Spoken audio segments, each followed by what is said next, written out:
Marami ngayon ang nalulungkot sa kinasapitan ng former actor and former dancer ng ASAP ni John Wayne Sase na kamakailan lamang ay naaresto ng mga pulis sa Pasig. Ito'y matapos mamaril ng isang sibilyan. Sa naging ulap, inaresto ang dating aktor na si John Wayne Sase matapos barilin ng kanyang umanong kaibigan at kababata sa Pasig City. Tinangka pa di umanong tumakas ng dating aktor pero natuntun din ng mga pulis na ito ay nagtatago sa isang hotel. Giit ni Sase, pinagbantaan ng biktima ang kanyang buhay pati ang buhay ng kanyang pamilya. Naaresto ng Pasig Police si Sase, isang dating aktor at dancer sa ASAP, matapos pagbabarili ng kaibigan at kababata nito na si Eugenio gamit ang .45 caliber na baril. Mula sa naging ulat ng mga investigador, mayroon umanong matagal ng alitan sa pagitan nila Sase at Eugenio na maaaring naging ugat ng krimen. Bago pa man madakip si Sase, ay nagpost pa ang former actor ng mga pahayag sa social media na nagpapakita ng matinding tensyon sa pagitan nila ng biktima.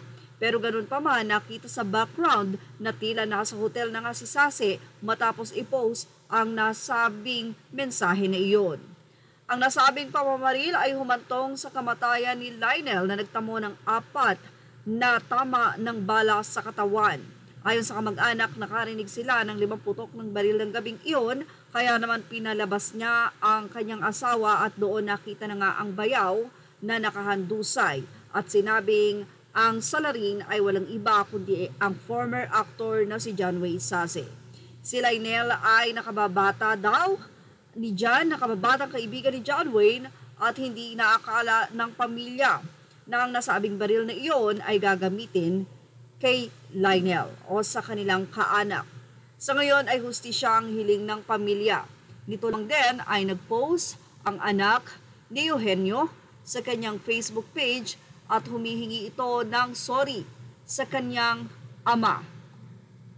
John Wayne Sase na tinuturing ng ama ko na totoong kapatid na mas inuna pa ni Papa kaysa sa aming magkakapatid. Tingnan mong maigi ang pinsalang binigay mo sa sinusumpa kita hanggang kamatayan ko, halang ang kaluluwa. Yan ang naging mensahe ng anak ni Eugenio sa kanyang Facebook page. Papa, mahal na mahal kita. Patawad, Papa. Wala akong nagawa. My Papa always said, mas masarap mamatay sa kamay ng kaaway, pero masakit mamatay sa kamay ng kaibigan.